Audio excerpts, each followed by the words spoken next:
Good evening. I'm not here to talk about the history of chocolate, but it is the world's first energy drink. So the next time you're feeling a craving for a Red Bull, you call me and we'll talk. So I'm going to tell you a little bit about how I started, because that's important to why I'm actually standing up here, and then I'm going to talk a little bit about the science of chocolate. I have a degree in microbiology. It's just an undergrad. It's not a PhD like Dr. Van Buren. But when I was in my final year of my undergrad in micro, I was really, really poor, and I made gifts for my friends for Christmas out of chocolate. And they loved them so much they wanted to buy them and sell them, or give them to their friends as gifts. And I said, not a chance, no way, I'm not a businesswoman, that would never happen. And the following year, I was broke. I did the math on November 6th, and if I wanted to pay rent and tuition on January 1st, I had $80 left to my name. So I bought a bag of chocolate. I wanted to make and sell 300 pieces, and I made and sold 3,000 that Christmas, and I was totally hooked. The name of my business came from the fact that my first clients were on my university campus, and it was a week between the time they'd order and I would deliver, and by the time I showed up at their door, they would have forgotten.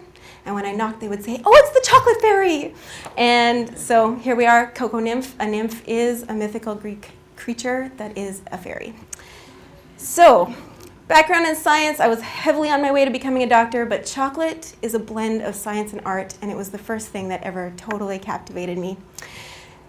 On a practical level, the actual practice of chocolate making requires an understanding of microbiology and biochemistry. In my daily work, I produce recipes that have no preservatives, and I use my knowledge of sugar and cocoa butter crystalline structures and how those things interact with water to produce chocolates that last longer on the shelf than those of my competitors without the need to add artificial preservatives. As well, a lot of my work involves making emulsifications, blending fat-based and water-based compounds together in a stable way.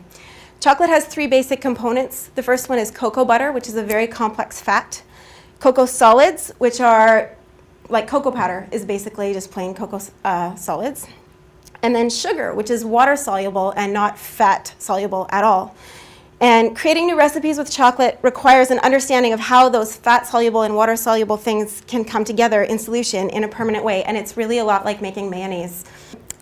Chocolate's a very similar thing. The cocoa butter is like the oil of the mayonnaise, the sugar is like the egg white, and the cocoa solids are acidic and they behave like the lemon juice of the mayonnaise. I'm really lucky because right now I buy chocolate that's been already manufactured from the bean, and when it arrives at me, it's already perfectly emulsified. But anytime I do anything with the chocolate, whether it's melting it or whether it's adding cream to make a ganache or adding fruits to add a flavor or a liqueur, I have to preserve the delicate balance of that emulsification. And I have to consider this anytime I add something to it or manipulate it at all. Science is used in my field in every aspect, from research and development of new recipes to the archaeological investigation of the history of the uses of cocoa. Now, Anthony, you might be interested to know that Montezuma was famous for drinking cocoa before going in to visit his harem, and he was actually buried with a chalice of cocoa next to him. High-performance liquid chromatography has been used by scientists to study the history of chocolate, and they've discovered cocoa residues in Mayan ceramic pots used in food preparation as early as 600 BC. So it's a pretty old tradition. It's a very complex structure. Science has positively identified over 300 individual molecular compounds in the chocolate, and it's speculated that there may be up to 500 more that have yet to be specifically identified. I'm going to talk about a little bit about some of these compounds and how they apply to what I do on a daily basis. The first important one is theobromine. We were talking about negative aspects of wine earlier, and one of the things that people often say about chocolate is that it has caffeine in it, and that's a myth. There's almost no caffeine, if any, in chocolate. Instead, the stimulant is called theobromine, and it's much more mild than caffeine, and it affects the nervous system differently. Most notably, caffeine is physically addictive, and theobromine is not. But that doesn't mean chocolate's not addictive, as we all know. The second type of compound is a health benefit to chocolate, and it's the flavonoids, which are commonly known as antioxidants. Dark chocolate has been reported to contain a lot of antioxidants, and I get asked about this a lot. Flavonoids prevent cancers, protect your blood vessels, promote cardiac health, they counteract high blood pressure. Recent studies have shown that very dark chocolate actually contains more flavonoids gram per gram than any other food except one, which is red-skinned apples. So if you want a hit of good stuff, dark chocolate's the way to go. Now, we're here to talk about the science of sexy food, and chocolate is long associated with love. In fact, the second people to ever produce chocolate on an industrial scale were the Cadburys, and they market it straight away in heart-shaped boxes for Valentine's. The first bonbons ever were marketed for Valentine's. We went from chocolate drink to chocolate bar to bonbons, and the bonbons were Valentine's right away in 1852. So chocolate's not that old of a food in the way we consume it now.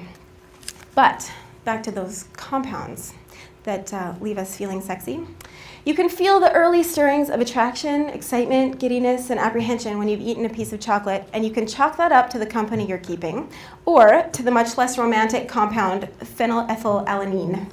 In studies conducted on the physiological effects of love on the human body, phenylethylalanine levels have been found to be elevated in the bloodstreams of people who report to be in the early stages of love. So those people who are all aflutter and smitten, phenylethylalanine. But we all know that having a crush and sex are two totally different things, and chocolate is known for its aphrodisiac properties. The Aztecs thought it invigorated men and made women uninhibited. Consistent with this, the chemical tryptophan is found in chocolate, and tryptophan is used in the brain to make serotonin, the neurotransmitter that can produce feelings of ecstasy. Tryptophan is an essential amino acid in our diet, and it's present in all kinds of food. And while it would be great to think that it's responsible for the aphrodisiac properties of chocolate, another famously high source of tryptophan is turkey. And when it's consumed in turkey, it usually has the opposite effect of an aphrodisiac and is more famous for causing epidemics of people falling asleep on the couch after holiday dinners. So I promised to tell you how these compounds affect my daily life, and I'm pretty sure that there's some questions about that I'm not willing to answer. They're what makes chocolate look good, feel good, smell good, and taste good. And they are what make people coming back for more, and that's what I do. Thanks.